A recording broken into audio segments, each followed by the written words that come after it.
Hello, welcome again to Board, Deck and Dice. Let me just see if I can find this because I am going to monitor my comments via the gift of my iPhone because it may be a little bit quicker.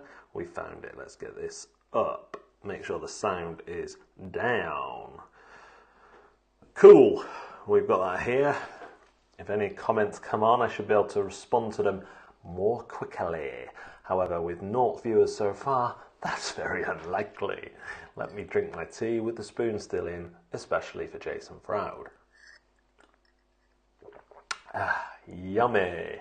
So today we are doing the next part of my top 100 of all time accurate as of the end of 2018, which means that I have played lots of games this year which probably would affect my top 100. However, we're not taking those into account. The other thing to say is the way I rate my games is using the Pub Meeple little website app, and that asks you which games you would prefer. So you put all your games in, you can import them from BGG, including games you've played and don't own, and then it brings up a choice and you say, I'd rather play that one. If the games are offered to me right now, I'd rather play that one. So this is based on games that I would rather play. That said, without further ado, let's go down to our better view here and slap here. Number 90 for me is Kero. Kero is a two-player game with these fantastic timers in the shape of a truck, as you can see. In this game, it's a real-time game. You will, on your turn, choose to refuel your truck. The only way you can get more sand into your truck is by refueling, and to do that, you'll turn it over and you'll to refuel, you'll spend a gas can, and you will turn it over where your opponent rolls dice as fast as they can to try and get flame symbols. Flame symbols are down here on this yellow dice here. Here's what it looks like set up. And so you can do that for your first go. This you can play 1 fuel to do it once or 2 to do it twice. After that, you'll then stand your truck on its flat end, and during the time that you're rolling that's descending, you will roll your dice trying to achieve symbols that let you buy these cards, which can be very helpful, or explore these locations.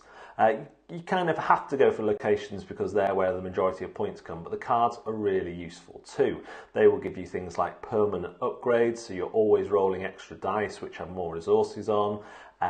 There's some set collection there, some ways to mitigate luck of the dice, and all sorts. So you're trying to get points from the combination of the cards and these locations. Every so often a card will come out that lets you resolve these locations. The person with the most on will take that into their location supply, and then 4 more come out, and you do that 3 times. It works really well. It's if you don't like real-time games, you're not going to like it, but I really loved and continue to love Kero every time I play it. Its components are fantastic, and just get a lot of fun out of it. So let's go have a look at the ratings for Kero. I've prepared a little bit this time and gone and seen where there's actually some ratings. So this was the worst with any comment on. Luckfest with great material, 2 players only. I feel that's a bit harsh because it is quite clear that it is a 2-player game. And then in the 4s, 2-player game, thinking time during your turn is determined by fancy hourglass in the form of a truck, which you also need to refuel. Not my kind of game, which always amuses me. So that is Kero, my number 90. Next we have Time Arena, another real-time game.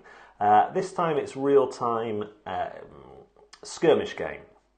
So if we go here, we'll see you have an app, you have 4 hourglasses each, and you'll have a warrior of that colour each. And the yellow one is like a 30 second, I think this is 45, this is a minute, and this is 90 seconds. So your red warrior is going to be your most powerful, your yellow is going to be your weakest, but when they die, basically they will come back quicker, and these will, you'll only get, if they die, you'll only get to use them very few times. So you'll turn the time glass, activate that player by moving and attacking. And what you're trying to do is take out the opponent's kind of end zone. They've got some energy there, if you can see it, and you're trying to take that out. But the real nice thing is when you miss with your attacks, you get to move up this little token here, which gives you various benefits, various mitigation, and the game is over. You each have 5 minutes. The other way you can lose is run out of time, and the app works like a chess timer. So you, on your go, your side of the time is running. As soon as you finish your go, you tap it and it goes over to the other person. So you can make no moves at all and just tap it and let them stress as their time's going down further and further. A lot of fun, really quick to play. A few little component minor issues, but I think it works really, really well. Let's go see what people have said about this one. Remember, this kind of little thing of showing the comments from other people is very much stolen from Nick of Board Game Brawl, who whenever he does a top list of his own personal choosing, he shows one of the worst comments. Very cool concept, but runaway leader, and I guess didn't live up to potential. Wouldn't mind trying again, but okay if I don't. I mean, that's fair enough, isn't it? You can't really argue with that kind of level-headedness.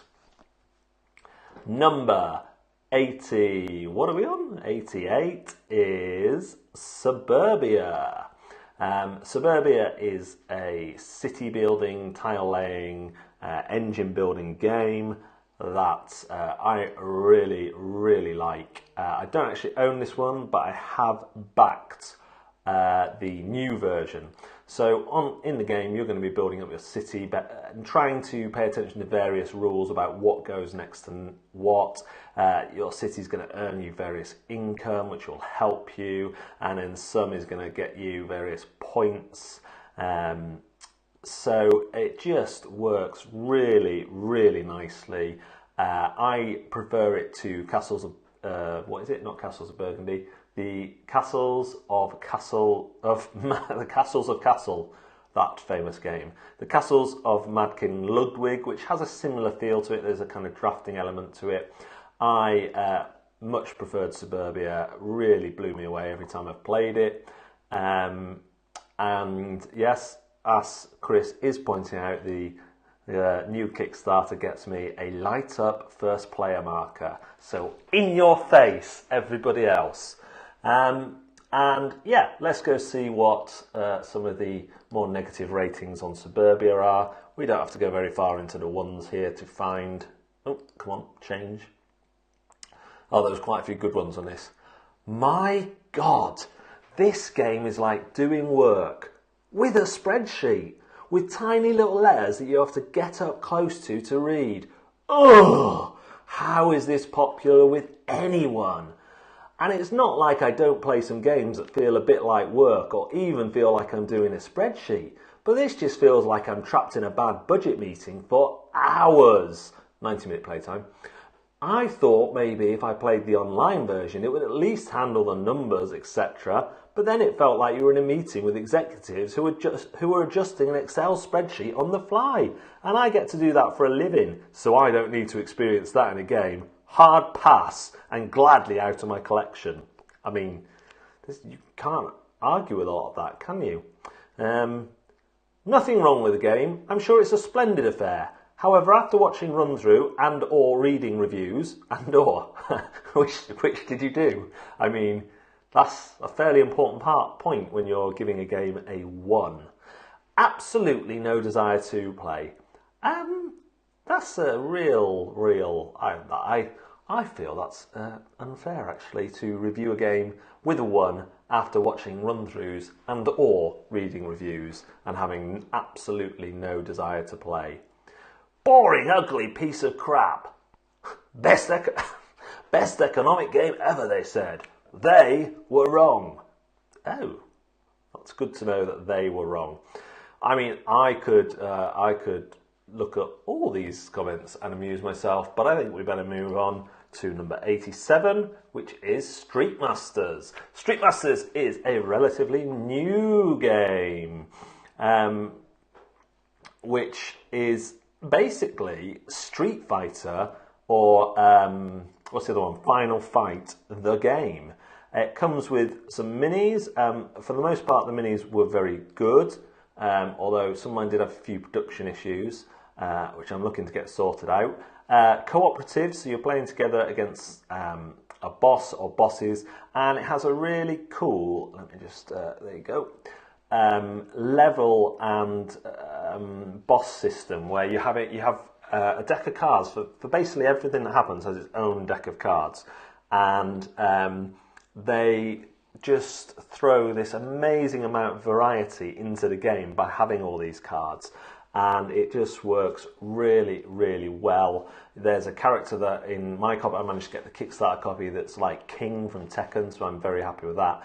And it's the kind of game that my son is going to love playing with me. I can help him play while he learns the rules, help him make some decisions, but it's not one where you can kind of alpha gamer it easily. I'll have to do that on purpose, and I look forward to him getting into it more and more.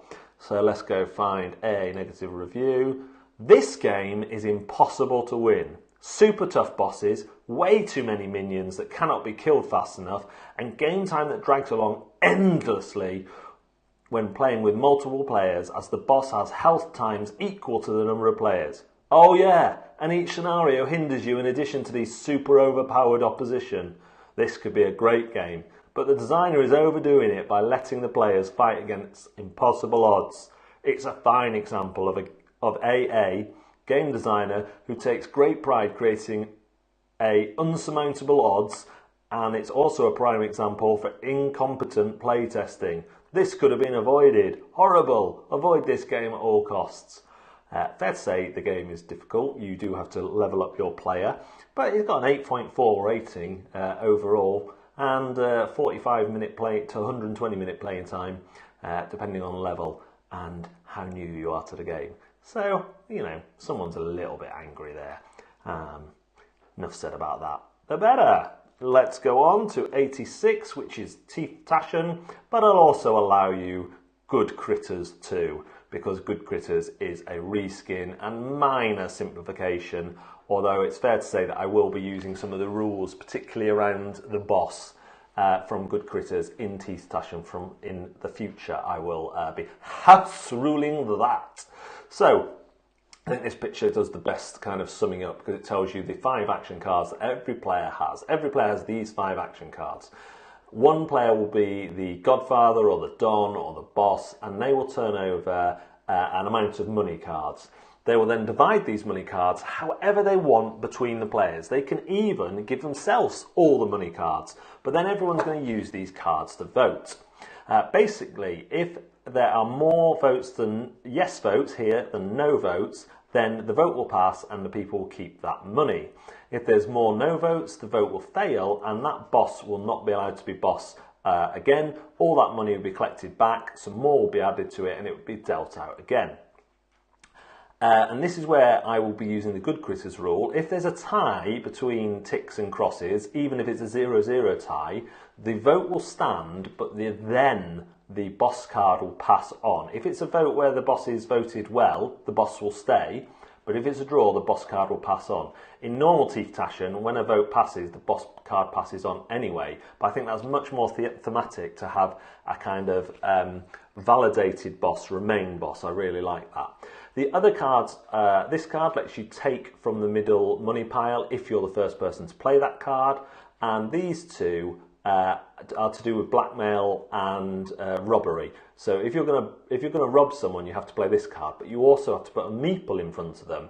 If you have a meeple in front of you and you think someone is going to rob you, because they might just put a meeple in front of you for mind games, then you can play this card to actually rob them instead. And these work really well, and it's probably one of the most confusing parts of the game initially, but where the kind of hidden depths work.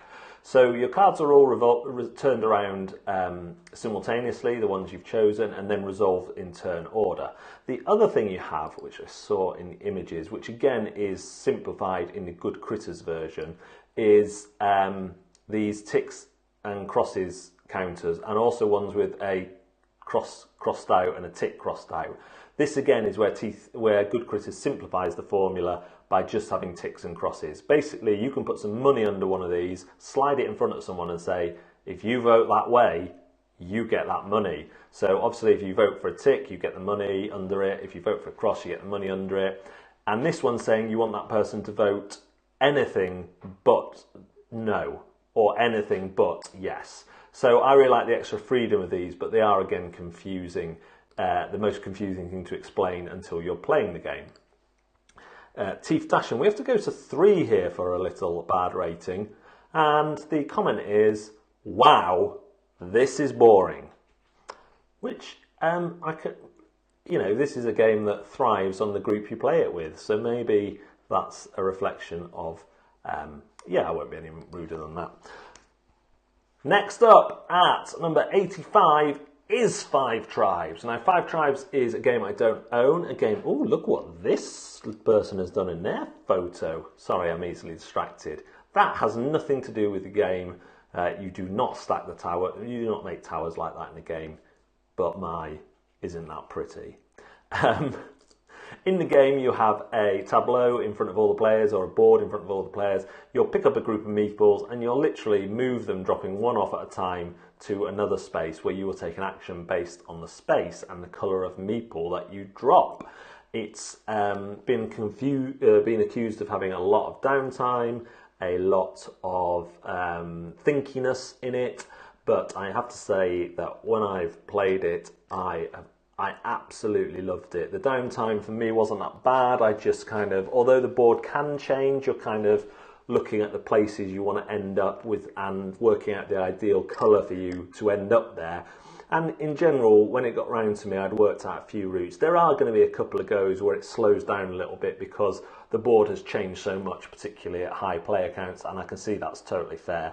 But the kind of area control elements, the set collection elements, I just really, really like them. So these meeples are in no one's colour. The camels are kind of your control elements and stuff like that. I just really liked Five Tribes. But not everyone likes Five Tribes. Here we go. Let's see.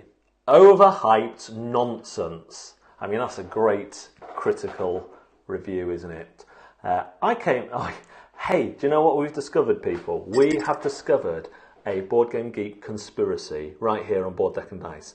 We're nearly 20 games in to my top 100 of all time, accurate as of the end of 2018, and we've already discovered this absolute shocker.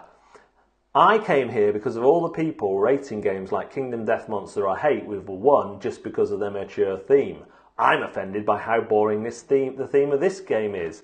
Now, I think it was Caverna, but I can't quite remember. But there was a game in my in the 100 to 91, where this exact comment, word for word, was said. So we've discovered a little bit of a conspiracy here that someone, possibly this Frozen Flesh, or possibly a group of fans of these Kingdom Death Monster and Hate games, have been annoyed that people have rated them 1 because of their theme, and now going across various Euro games and voting it a 1 just for that reason. So let's look out for this. We're on a count of 2. I'm going to make a note. We have 2 in our conspiracy. Let's see how far this conspiracy runs. Probably all the way to the White House, if TV has taught me anything. Let's go to 84, which is Bridges to Nowhere. This was a surprise to me. I backed this Kickstarter. I really, really like the art. I can see why people would say it's a little bit boring because it's only bridges. But I just really, really like it. This is a drafting game that scales well. You can play it with 1 to 4 players. The drafting is slightly different if you play with 3 and 4 than it is with 2. but it just works super well. The scoring is to do with how you have these symbols and the runs and numbers. You have to run the numbers left to right, and you can restart and go back down once. But it was just a fantastic experience. I loved it. One of those ones where you learn it, you play it again, and then you play it again, and then you play it again. This is a game in progress here, so you've got the drafting and the kind of bridges going. You have to have the poles for them to count, have to be completed. Really, really impressed with this. I think a 7 is actually a bit low for it. But let's see, what do I know? I am but a mere mortal in this world. Now we have to go to a rating of 6 before we get anyone. There are more negative. The most negative rating is a 3, but before anyone would dare to write their thoughts on it, we have to go down to a 6.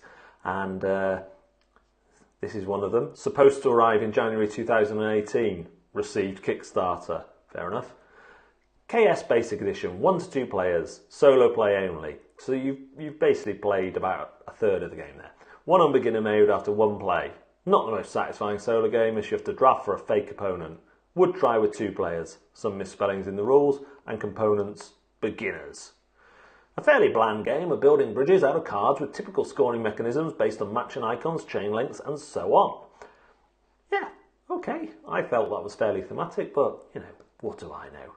Let's go on to 83. 83 is a game I haven't played much, I do own, and I would love to play more, and that is Colosseum. I have, not this fantastic looking version with these little people, but I have the Tasty Minstrel one, which doesn't look like it's illustrated here at all.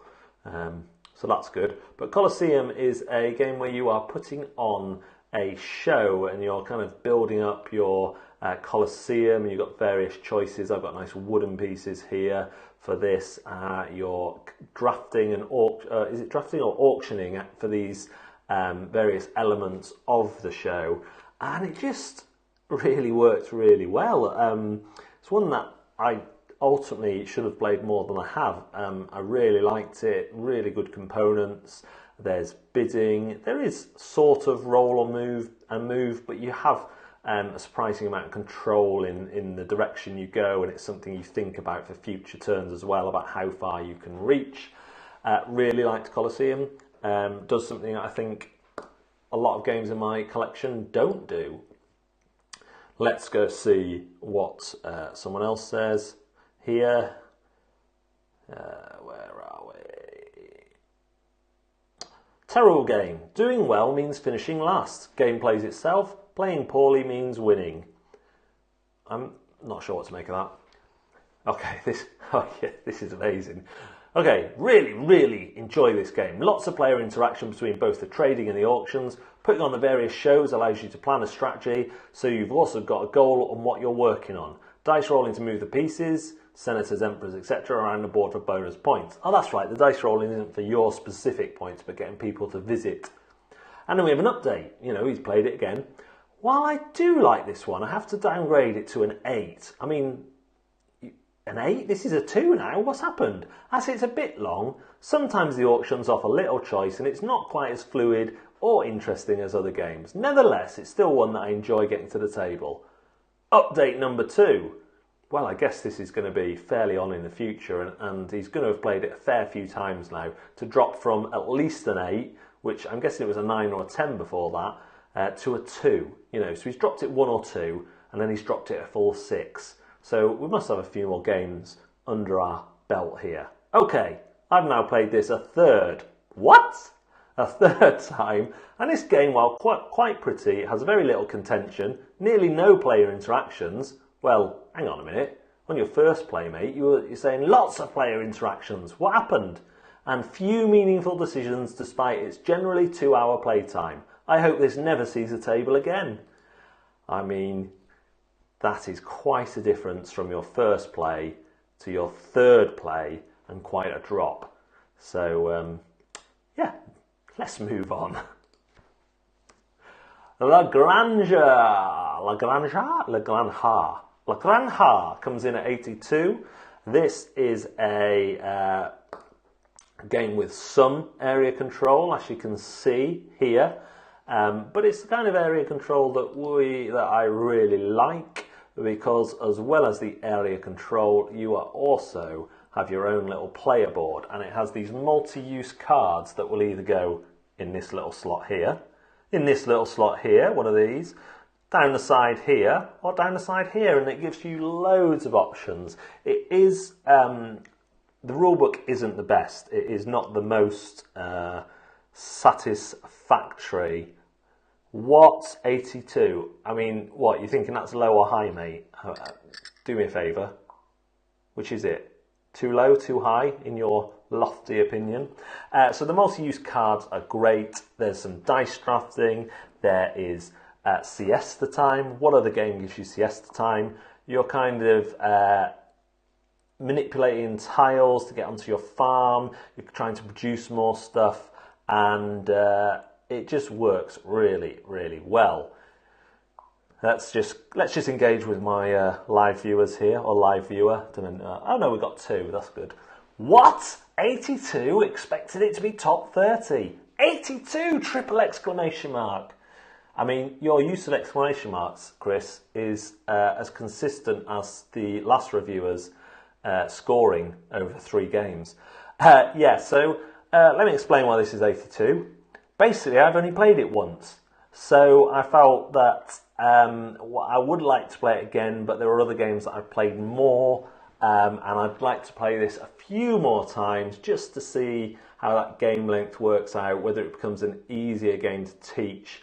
And I must say, and even you must admit this, Christopher, that our first game was somewhat overshadowed by the terrible rules explanation given by yours truly. Let's go see what's said about La Granja. Have you ever wondered to yourself, I wish I knew what it would be like to run every single aspect of a European farm and feel just as exhausted and as bored by it as it sounds? Well, have I got the game for you? I like that one. Boring, ugly, long and tedious piece of crap. This game represents everything that is wrong with modern Eurogame. Been there, done that. I'm just so sick of those kind of crappy games. Well, what's 81? Viticulture. Not quite, Christopher, but I think you're going to be just as shocked. Remember, this is a top 100 out of the thousands of games I've played.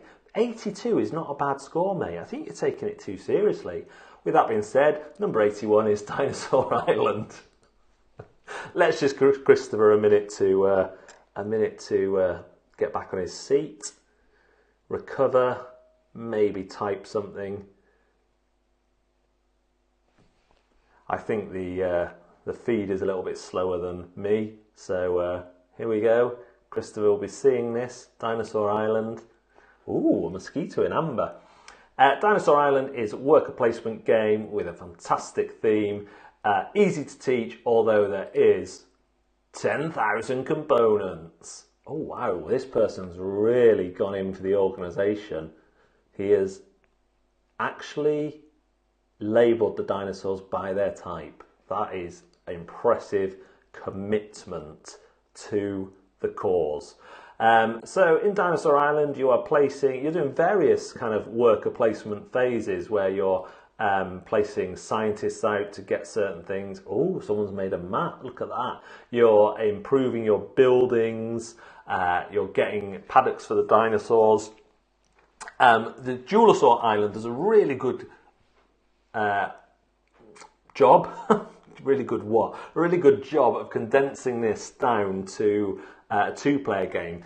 But the things that it cuts out are things that I really miss, like managing how many dinosaurs are in your paddock and the direct managing of the visitors to your island. Because the way the scoring works in this is that the visitors left or who haven't been eaten and all that will score you points, whereas in the Dinosaur Island, the game just has visitors counted directly as points.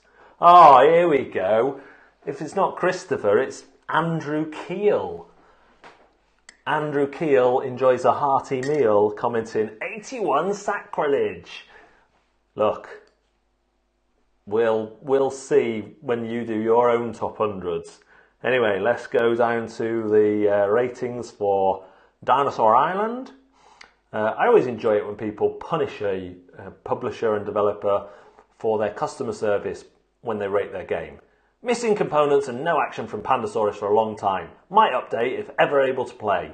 If I still remember about it if I receive the missing parts. This one's interesting. Way too overly complicated for such a light game. Takes a lot of table space like a big Euro game, but too light for the effort it takes to set up. Took too long to arrive, so it's going straight on my sell pile. Looks boring and pinky ugly. Yeah. If you wonder about my rating, just to react to the ridiculous 10s given so far at this time of non-release. We'll do a new one after really playtesting.